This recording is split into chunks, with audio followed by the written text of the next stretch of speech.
Okay. Should be strong. Strong? Should be. Okay. Like the coffee good. I smelled this morning. Jeez. I still had some Guinness and mushroom sauce in my beard mustache Bangers here. and Apparently, mash. I just found some more bangers and mash. That's what I enjoy. Mm-hmm. I'm able to have another meal.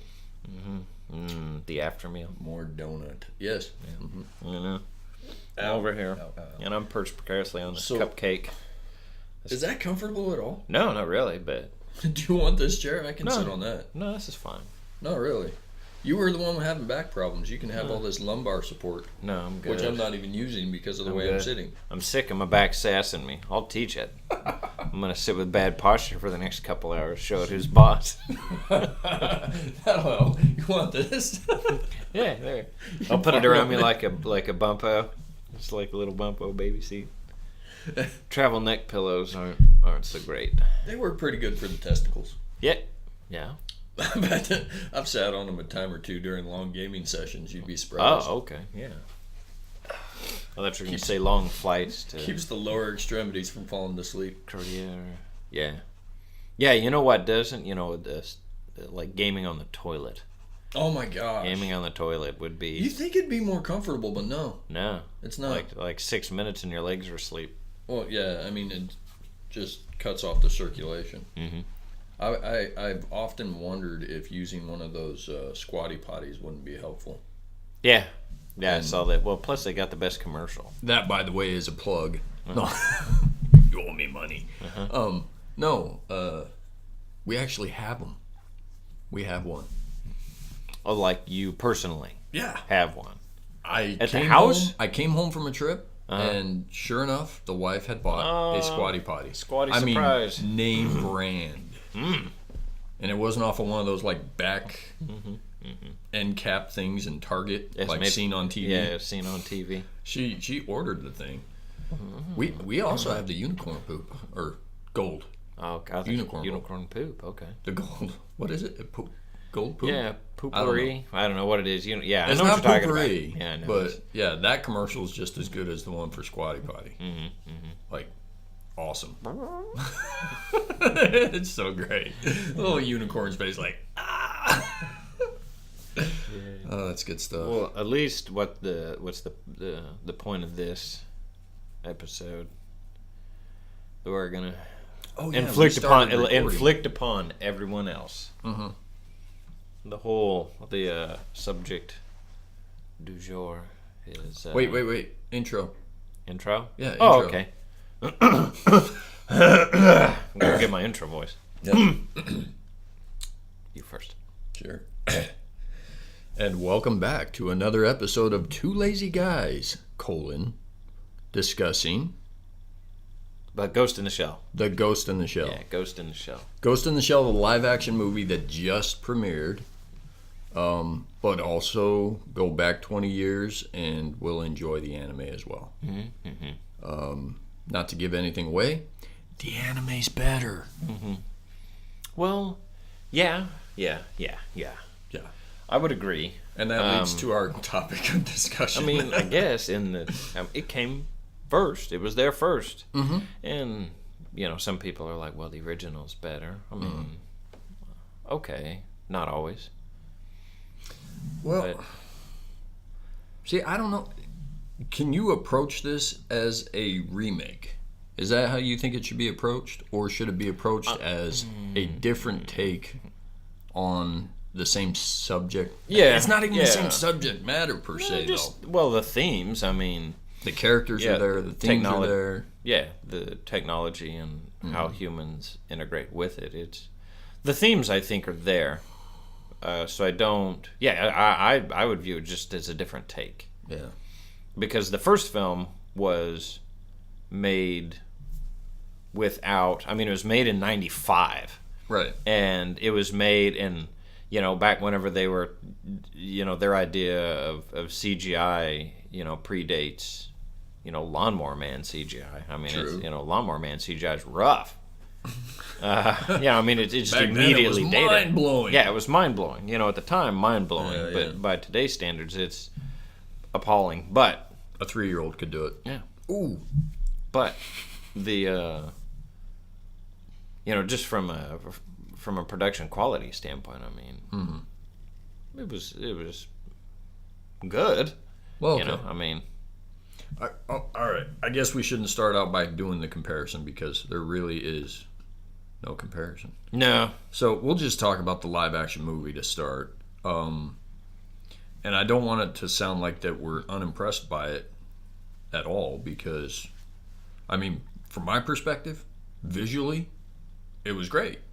I really enjoyed it. I mean, I've already told you numerous times, the cinematography in this was spot on. It was really good. And I probably said this on past podcasts, if you can always sneak in that Alfred Hitchcock shot of, the stairwell or whatever, by all means, show off your goods. And they definitely did in this one. I forget at what point in the movie it took place, but yeah, it was a very dynamic shot where tons of forced perspective and just gave you an idea of how big, how grand, and how deep this one area ran. I think it was when she was visiting.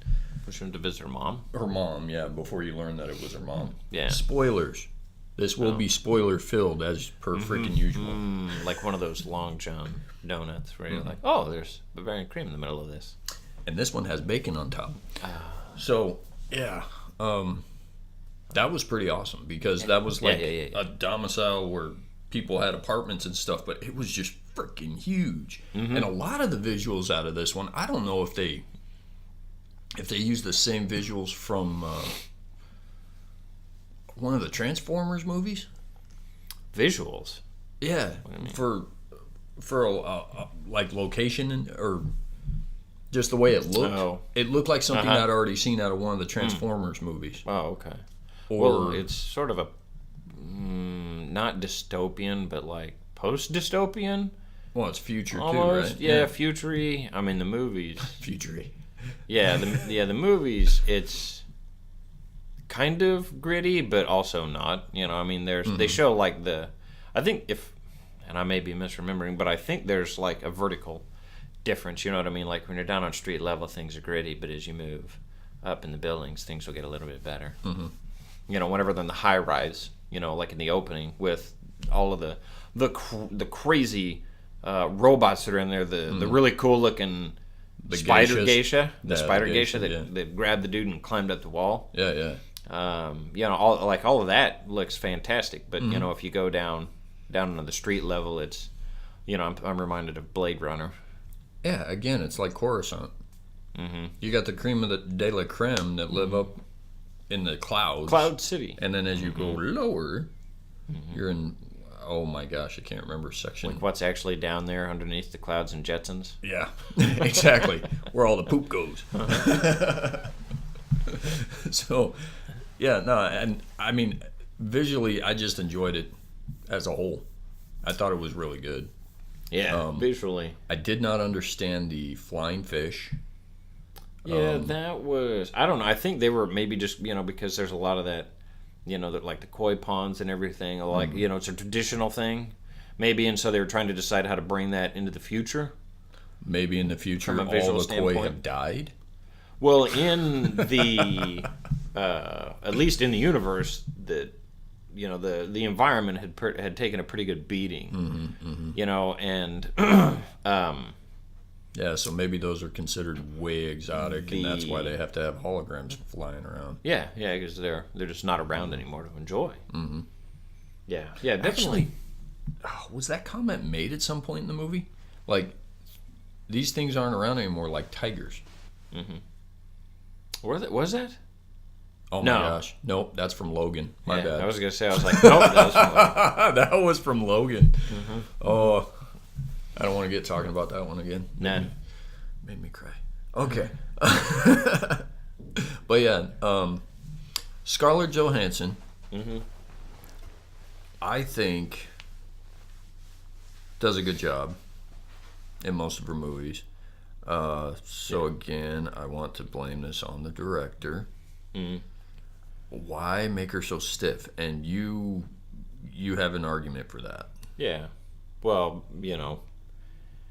at least for me, my interpretation of it too is that the entire point of her is, one of the themes that the movie puts forward is, at what point, they're trying to differentiate life from non-life is one of the arguments. Like, how do you prove something is alive? So that's why they're constantly dealing with robots and treating them like things. Mm-hmm. It drifts a little bit into the Westworld style stuff where, like, hey, these are robots, they're not really alive. So they sort of seem to base it on the fact, as long as you have your ghost, mm-hmm. which is alluded to as, basically being your soul, sure, which they seem to lock into the brain, mm-hmm.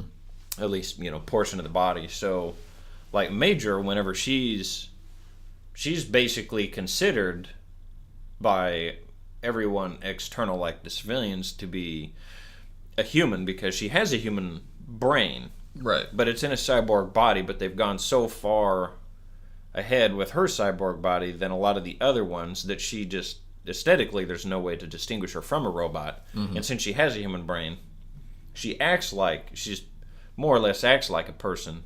But sort of her problem, though, is that her inability to physically feel and touch and interact with her world mm-hmm. has caused her to pull back into her own mind to the point where she's almost like a passive observer mm-hmm. to the world. Mm-hmm. And so she doesn't view herself as, a human as much, and so she doesn't make a conscious effort, her body isn't built to move necessarily like a human. It's a robot. You know what I mean? Looks like so whenever she is not, paying conscious attention to her body and its movements, it would probably naturally become a little more stiff and just real, mechanical. So yeah, I think it's the way she moves. If it's robotic or mechanical in any way, it's probably tied more to the fact that she's withdrawn from her own humanity from a psychological standpoint, mm-hmm. and is just basically piloting this, mechanical body around. And I think it's deep, from a philosophical standpoint, because you're piloting around your body right now. Mm-hmm. So you can't make the argument that the meat is what makes you alive if you put the ghost in the. Well, see, it must be the animator in me then that's getting hung up on it, because, and I'm going to go ahead and draw the parallel between live action and the anime. In the anime, it was far more fluid, far more easy to identify with, and yeah. In this, the motion was, I see where you're coming from. Yeah. But it was the entire time she was just moving mm-hmm. so stiff. Yeah. And I think, I when the credits started rolling, I still can't fully put my finger on what it is that makes me like and dislike the movie. But I lean towards wanting to go with what I dislike about it is the fact that she's... Sure, she did all that to get that point across of what you just explained, right? Yeah. But it just didn't feel like the movie had the same ghost mm-hmm. as the anime. And I use that verbiage instead of saying the same heart, because it was completely devoid of heart. Mm-hmm. So wait, which one? The live action? Yeah. Oh, if I say ghost, you get what I'm saying. It didn't have the same soul as the mm-hmm. anime. Right. I don't know. I think that's what it is for me. Well, yeah. I think, I think I told somebody else who had watched it, they were like, well, I don't know why it just didn't seem to work so well. Mm-hmm. And I said, well, it's basically it's a retread of the original, and they tried to stay so true to it, though, mm-hmm. that what they essentially wound up making was a movie. They made a 1995 live-action version of this movie, because, the end set is like this spider tank, and it felt so vanilla, like I'm watching it, and I liked it because it's all like the original anime stuff. Yeah. But these days, after you watch the Avengers and everything else, I was like, this is it. Yeah. Like this is what they're just going to go with the spider tank from the anime. I'm like, they're not going to bump this up, But yeah, Superman and Zod destroy half of Metropolis, and it's like, yeah, spider tank shoots a wall. Maybe 3 city blocks. What, with the spider tank? Yeah, that was only like one little plaza. Yeah, but at the end of it, they're walking off, and it looks like 3 city blocks, and it's like, wait, when did all that damage take place? Yeah, it was. I was like, because the tank, it wasn't underwhelming, but no, it wasn't underwhelming. I was kind of left like, okay. yeah. That was so it. It felt like if they had made this movie in '95 and released it as is, it would have been it would have been awesome. It would have been. It really would have. It would have been the summer blockbuster. Uh-huh. But it's 2017 now, and everybody. And that's what's everybody's interesting. used to The anime's aged so well. So but that's because it's animate. You know what I mean? Since it's animation, though, Yeah, you get the imagination a lot. And I mean, just as much work went into that whole scene with that spider tank. I'm sure there was an army of freaking people behind that. But I think the original. that's why I don't want to say it was underwhelming. I know how much work went into it, but yeah, it is like you're saying. We've seen so much. We're becoming desensitized to what 20 years ago would have been like, holy crap, balls to the walls action. Yeah. Nah, nowadays it's meh. Yeah. Sorry. Yeah. Well, yes, it was interesting from that standpoint, and watching the anime not too long ago. The fact that they were like, oh, well, and the anime was made in Japan by a team of apparently like 25 people, I guess, made it. Not surprising. And it wasn't written for a worldwide audience. You know what I mean? Like the Ghost in the Shell live action that we got. It feels like it was made for an American audience, in that, like, hey, I was talking to another buddy about it who lives in Korea, and he was like, well, what do you think? And I was like, well, it was if you are a huge fan of the original anime, you can kind of pass on it, like if you're wanting for the plot. If you're in it for the eye candy, then by all means go, because there's some spectacular visuals in it. But it's it's very much written for like an American audience, where they would want a good philosophical question, but they also kind of wanted answers so we can get back to Twitter and Facebook and stuff. Like, I don't and that's kind of how the movie felt. It felt a little spoon-fed, maybe.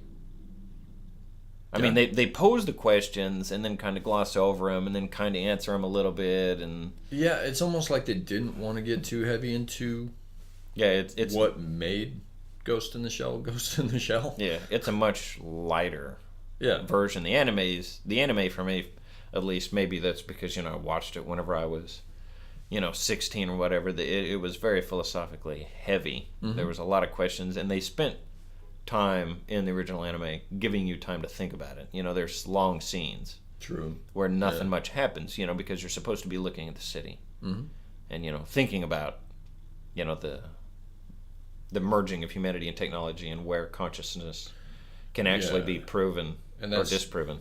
That's like with what George Lucas tried to do in his movies. What? People are going to hate me for this, Which but lightsabers? Episode 2. No, I'm sorry, episode 3. It was episode 3, Revenge of the Sith. You got Anakin is standing, and he's supposed to be broodingly looking out over the city with all this inner turmoil and conflict about, well, should I trust what I've been taught all my life? I know my wife's gonna die, this, that, and the other. But all we see is Hayden Christensen making a face like, I need to poop. Yeah. And if you don't read the novelization, I should have had the greens with dinner. Exactly. If you don't read the novelization that George Lucas wrote, you're just kind of like, well, this is boring and stupid. What's happening here? I do. And like you're explaining with anime freak, man, you're given all the opportunity in the world, because they spend all that in-depth time exploring the human condition The effects of a bomb on an entire nation and generations to come, stuff like that, just interwoven, weaved into their history and storytelling. And yeah, they give you as the audience, a viewer, the opportunity to drink that in. Nah, we don't do that so much with our movies. We don't go to a movie to think. We just go to turn at least 3/4 of our brain off, and we leave on the one that, hey, big explosion, sweet. Yeah. And yeah, I made mention of Transformers. Go watch stuff blow up. Thank you, Michael Bay.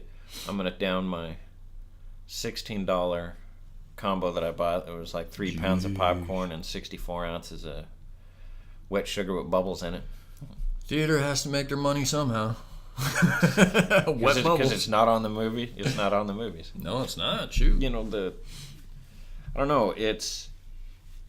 Maybe if you went, if all you did, if you were like me, and maybe you would enjoy it more if anybody was even ever listening to this. You might enjoy it more if you hadn't watched any of the Ghost in the Shell in like 20 years, and what you did is you went back and you watched the first movie, and then ignored all the other Ghost in the Shell stuff that came out in the TV show, the sequels, whatever. Right. And just lived off of that first initial plot, and then went into the live action movie and watched it. You would see it's actually there's a whole lot, like there's 75% of it's in there, and people were complaining. I've read, or not read, but another guy I went to see, was complaining that there wasn't much character development on the other characters, and I was like, man, if you go back in the first movie, which is what this is almost, they changed the ending. Definitely, yeah. Like, they changed the ending, and that's really mostly about it. A lot of the cinematography is even still there. But, the shots are. But they were complaining about, there's not much character development. Well, if you watch the first movie, you don't even get to see, what's her partner's name? Starts with a B. Oh, Boucher or whatever. I can't think of his name. He was a great casting job, by the way, too, because that dude looks exactly like the anime character. I thought so too. So I was like, kudos there. Yeah, when I saw him with his human eyes in and stuff, I'm like, still looks like him, but I can't wait. Yeah, I can't wait to get to his enhancements. Yeah, but in the first movie, he just has the enhancements. So he's, you know what I mean? Like, you don't even get that much development on his character in the anime. Because, in the movie, you at least see, she's That's mentioning true. the fact, hey, how much of you is still human? You've still got, a good chunk of each human. She's admiring him for not replacing large, or the vast majority of his body. But then he loses his eyes, and she's like, oh, it still looks like, you're still in there, and it looks like you. But he would have lost so much more if she hadn't protected him. Yeah. But again, that's, she's, at least to me, proves, she's still human in there, but has a complete sort of disregard for her body, like she's almost disconnected from it. She doesn't, absolutely. She's like, it doesn't really hurt, and they can build me a new arm, so why do I care? So she tends to be fairly reckless with it, jumping off buildings, swinging in where there's a lot of instances, where she puts herself at great physical risk. Yeah, I believe when she's talking to her mother uses the term fearless. My daughter was fearless. Yeah. Well, yeah, she still maintains that, but it's for the reasons you're saying. Yeah. Oh no, I have a huge gaping gash in my arm. Oh well, they'll fix that. Yeah. And then when she saved Dude Bro's life, her entire midsection was blown to crap, and they rebuilt that freaking, muscle thread by muscle thread. Yeah, I know. Is that there was like what was it towards the end? Well, not towards the end, but at the end, whenever he gets shot by the sniper. His arm's blown off, and he's all busted up and jacked up. And then he saves her, takes her head somewhere, gets her a new body. Oh, you're the little talking girl. Anime. I'm sorry. No. Oh yeah. I'm sorry. The anime. Yeah, the anime. He goes back and he gets her. Wait, when and was he gets this in the live action? Because that sounds awesome. Yeah, sorry. No, they. I guess I should clarify that in the anime, he saves her, sticks his arm out, gets his arm blown off. He's all jacked up. He takes her head, goes somewhere, gets her a new little girl body. She gets to be a new person, which is the whole point of the melding. Right. And that's, and I'll get back to that. But she, at the end, she was like, oh, how long have I been out? And he goes, oh, it's been about 20 hours. And he's like, fresh out of the box new, you know what I mean? Like his arm's already been replaced. It looks, you know what I mean? They patched him up from, shell-shocked and blown apart to back at home in his apartment 20 hours later. Right. And he had enough time left over to go find her body without anybody knowing about it. On top of that. So, it was like whenever he went back and got patched up, they just unhooked his old busted up arm and, plugged in the new one like Legos. There we go. Nice. So it was... Yeah. Shoot, what was his name? I'm wanting to look it up. Yeah. Well, But yeah, I mean, the actor I thought did a great job. Yeah. I liked him. I liked his car. The little fabricated DeLorean. That was pretty cool. Yep. Yeah, they did a lot of aesthetics, that you could pick out. And I liked it was kind of funny too, because I was watching some of the extras, from the anime, and the people in, they had the artists and stuff from '95 that were like, well, rather than just, we looked at a lot of science fiction, and they see, where they're trying to create interesting UIs and doing all this crazy looking stuff, but we really wanted to look at everything and see how it would logically evolve.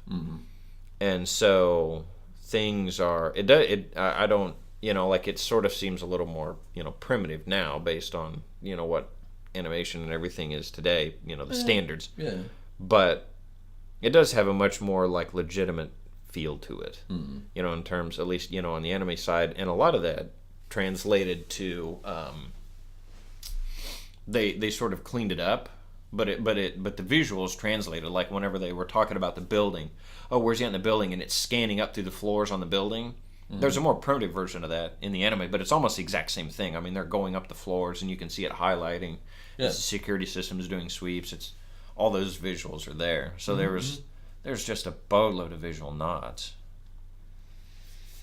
Yeah, I mean, overall, I enjoyed the movie. I just, like, my official review would be, it doesn't have the same ghost as the anime. If you go into it not knowing anything about the anime, where it came from, you would probably enjoy it. You'd probably find it very interesting. You might even think, holy crap, this is some deep philosophical stuff. Yeah. But for those of us that read the book, yeah, because there is a manga. And,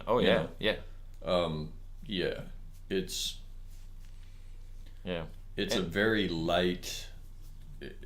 At the buffet of Ghost in the Shell, it's very, very light. Yeah, you're right in the first couple entree selections there. You haven't gone it's down. miso soup. I'm sorry. Yeah, miso soup. Yeah. Yep. Yeah, you get. If we have any international audience, I apologize for that. Yeah, it's very much an intro, I guess, to the series more than anything. Maybe that's how it feels, like they're expecting the second one and the third one to come along. Because it seems like a lot of people that are complaining about the character development aren't just, they're basing it off of their experiences with the entire manga and anime series. Yeah. And it's not really fair to project 2 movies, a season, a couple seasons of animated stuff and books and a whole series of books onto a single, 97-minute movie. I don't know, I forget the runtime. But it was like an hour and a half ish. I mean, I'm sure if you less looked than at 2. If you take all of what they have to work with, and you have to knock that down to a screenplay, that is not an easy job. No. For any movie. I mean, I'm not even going to make any parallels or talk about anything else. Just taking all that you have to work with and putting that into a screenplay, that's a monumental task. That's why you get a Golden Boy. That's why they give an Oscar for screenplay. Yeah, and that is earned. Kudos to you for making this literary Frankenstein live. Yeah, seriously. And then, all the effort that goes into that. So, no, I mean, it's always hard talking about these things, but, I mean, my standpoint, my perspective, I'm still a fan. And it just, I'll say it again. It just did not have the same ghost. It had its own No. ghost. It had its own ghost, so it told its own story. And it's not completely different, but it's not the same. And I think No. that's It's- that's got to be what bothers me about it the most, I suppose. Oh yeah. Yeah, I just it, Huh. it was good at face value. Mm-hmm. Could it have been better? Yes. Mm-hmm. Sure. Yeah, it could have, but I mean, they would have had to have increased the runtime. Mm-hmm. Introduce. I don't know what sort of constraints they were on from the studios of the budget. Yeah. Or if they're expecting a part 2 and a part 3 maybe, and that's why they left the plot kind of light. It felt more like a Matrix 2 than a Matrix 1 as far as the intro. Like, here's about 1,000 billion things, but we're just gonna gloss over like a whole lot of them and bye. And then we're never going to revisit them. And you go, wait, there's like a lot of Which they neat also ideas. did in the Matrix. Yeah, that's what I say. In Matrix 2, they're like, oh yeah, there's werewolves and vampires. And you go, what? And they're like, yeah, but over here's the bad guy. Shoom, and they take off. And Yeah. you're left going, ooh. This is why this unexplained phenomena exists in the world. Wait, what? Really? Cool. I like that. Let's explore that a little bit. Oh no, we're flying now. No, and hold on. we I've got have- some swords. We have things crashing into each other on the freeway, which is cool. Two But semi-trailers buckling in a really weird... anyway. different Disregard. movie. Yep. Although I do have to say too, with the casting on the live action, Mr. Kitano, who was Takashi. Yeah. her boss with Yeah. the white hair. Yeah. Anything that guy's in, I'm gonna watch. I'm gonna be like, yeah, that was a great job. And he was by Mr. speaking. Kitano. He was I mean, speaking Japanese yeah, the whole just time.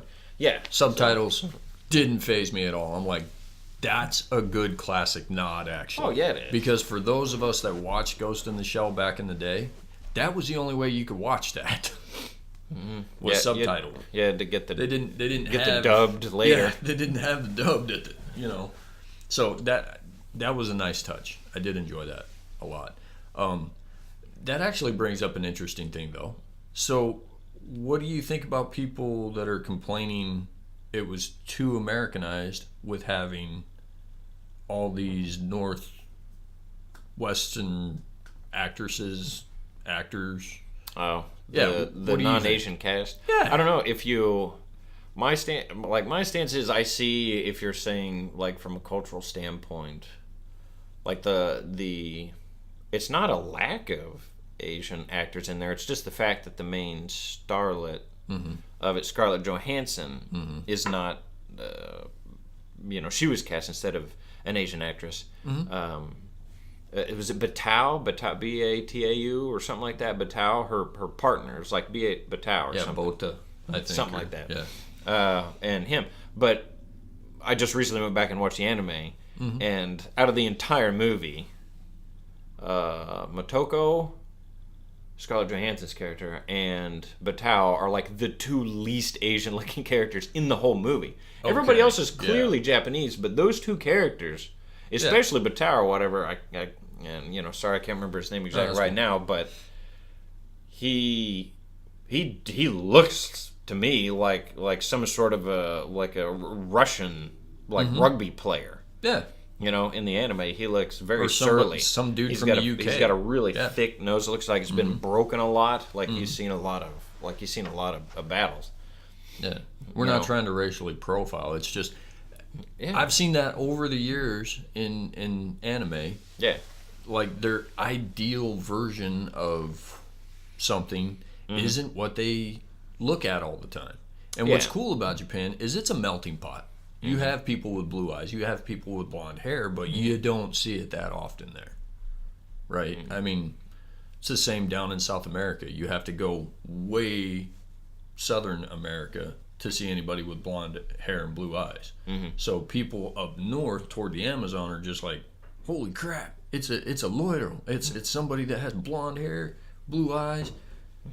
It's not something they're used to seeing, so it's pretty typical to see that in anime. They honestly, anime Americanizes themselves a lot sometimes, and it's not because they want to be like us. It's just, hey, Let's give them something different, something they're not used to seeing, you know.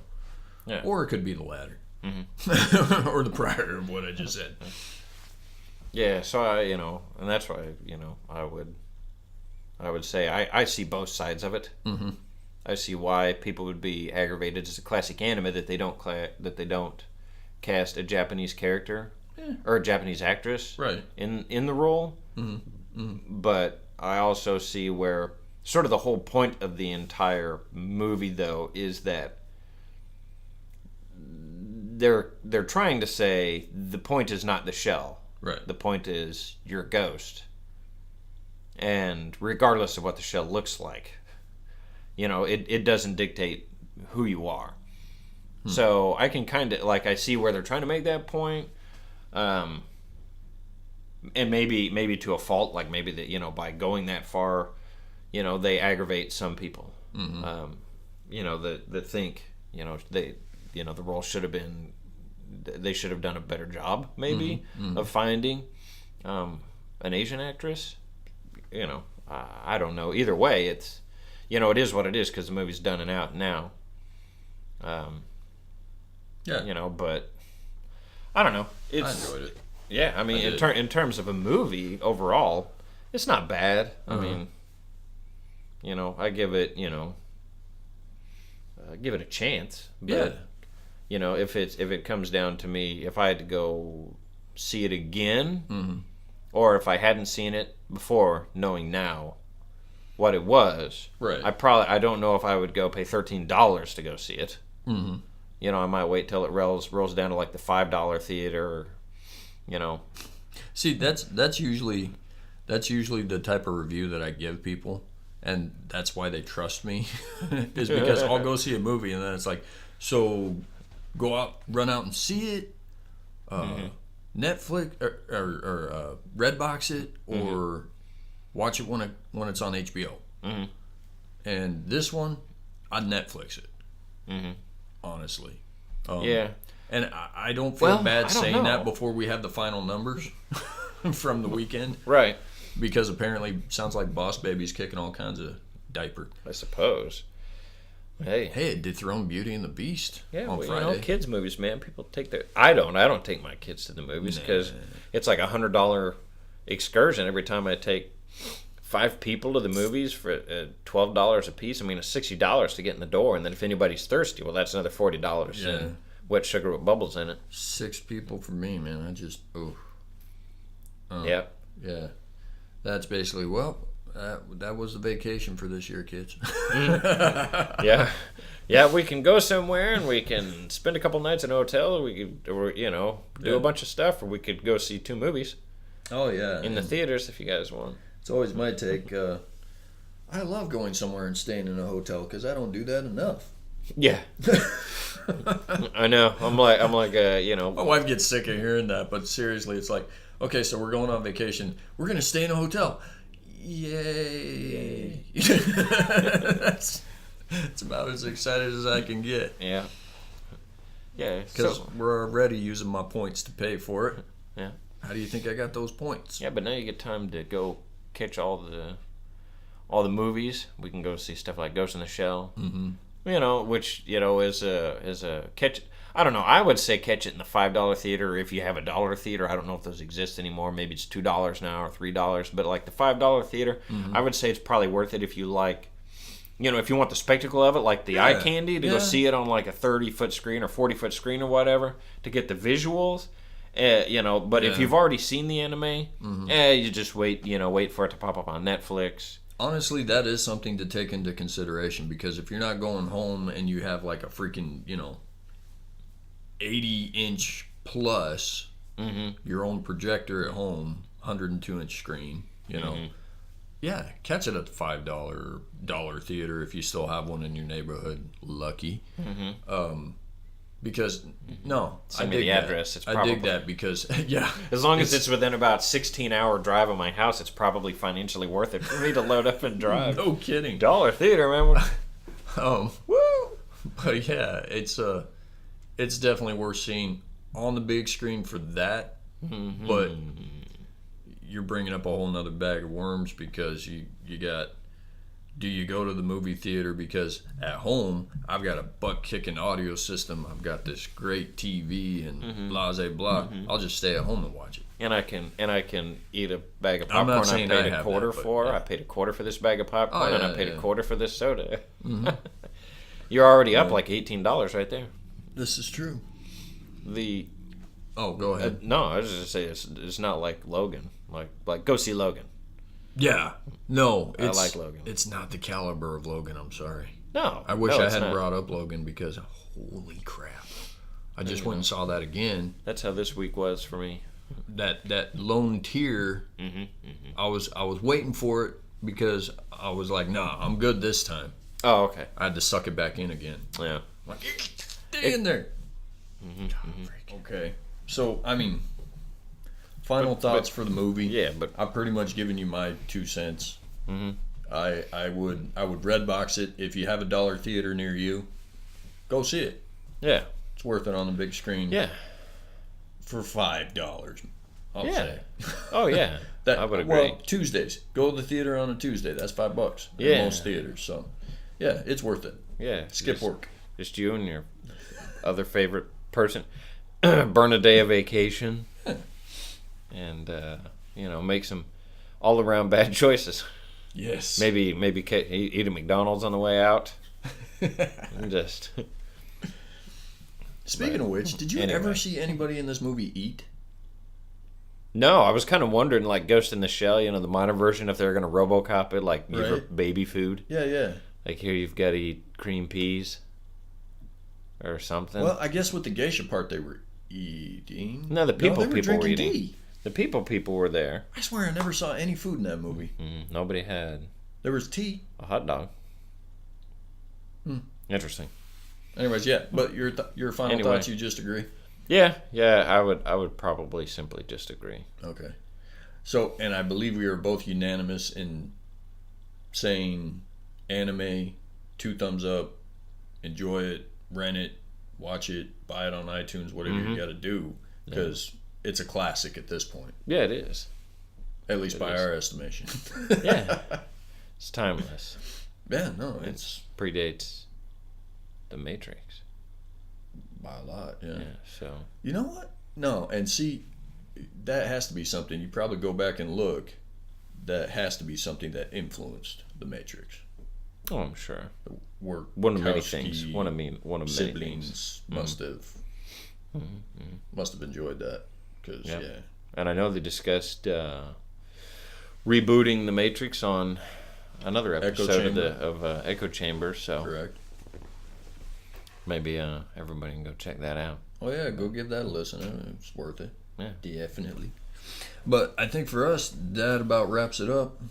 So I'm Jared, I'm Dave and join us next time for another grand adventure. Whatever, whatever the heck we're gonna talk about. Down the rabbit hole, up into the clouds. Who knows?